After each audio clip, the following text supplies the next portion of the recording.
What's up, guys? This is Ozric. That's my PSN ID, otherwise known as Oz. And this is my first commentary ever that I'm bringing to you guys.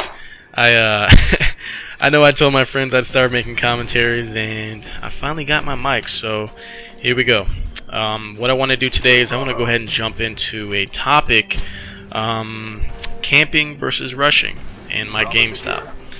Now, before we get into camping and rushing, what we want to do is just go ahead and define what is camping and what is rushing. Well, the way I would define this is very simple.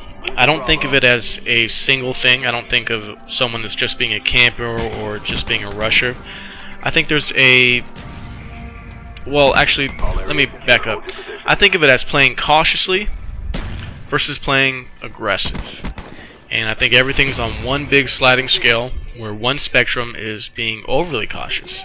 This is the bitch that's sitting in a corner with Ghost, hiding, laying prone the whole match. And the other end is being overly aggressive. This is running into the spawn, just being reckless in their gameplay. So, now that we've established that, I want to talk a little bit about rushing.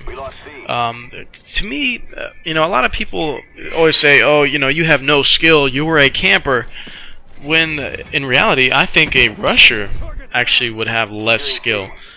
True, you do have to have a very good shot, be very accurate in your shots, but then again, that also comes down to having a very good connection. So, does it make you a better player with more skill if you have a better internet connection? Think about it. To me, a rusher is very reckless. He has no regard for his team. And the biggest thing, good players will completely understand where I'm coming from on this, is the reason why you don't want to rush is because you lose control. And anyone who's played with me for a very long time knows I'm all about control. I actually strive for a higher level of control, which I will get into in a later video. I'm actually getting off topic. But camping versus rushing, here's something to think about with this. Is with camping, and I'm using this term loosely, the real power of playing defensive versus rushing and being aggressive is not for the opponent or the enemy, so you can have an advantage over him and you can surprise him, which is true. You will do that, but the real power is for yourself. The reason for playing slower and playing cautious is so you give yourself enough time to regroup, to react, and to analyze where you are and where you're going. That's why you play slower, so you can always think about the next step and think about what the opponents are doing, to analyze what's going on. So, with that being said, let's jump into a little bit of this gameplay. Now, as you see me get into the Huey right now, this is a ground war domination on radiation. I think this I'm playing with about 3 or 4 of my buddies, and they're all very, very strong players. So I didn't have the need to go down the beat and try to cap that initial flag right off the get-go. Otherwise, that's what I would have done. What I did was I went over to the control room and I tried to prevent them from flanking around through the building. And I also tried to make sure to keep those doors closed, so once we do establish control of Bravo, or the B flag, we don't have guys just jumping down on top of us. So I was able to actually build up some kill streaks, get a Blackbird up in the air, and that led to this. Complete fucking rape. I think I got something crazy, like 20 kills with this chopper. Honestly, I don't really know. But that's the power with kill streaks over in Ground War, and the reason why some people like playing it is the kill streaks do massive, massive damage. Now, what you saw here a minute ago is I had the Blackbird up, and I got the Huey, and you saw me actually run away. Well, I ran away because I was getting overrun. They started spawning in this building, and I knew with the G11, I can't handle more than 1 or 2 guys. So actually, I circled around, called in the Huey, and now you see me here spawn killing. Now, we have pushed up so far that I know they're going to be spawning right here.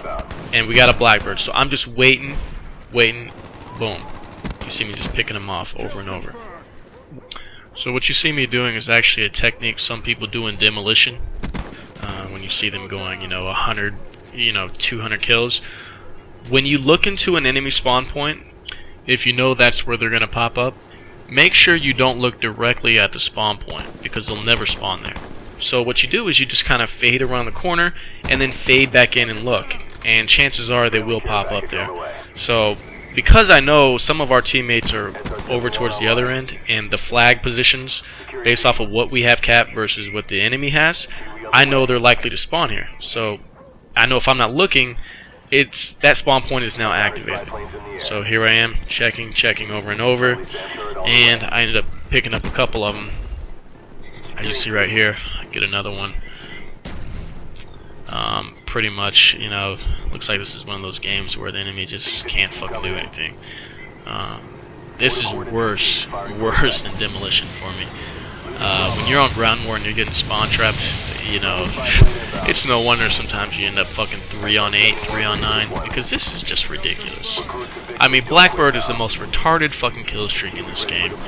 I run it because, shit, look what happens when you run it. Total annihilation.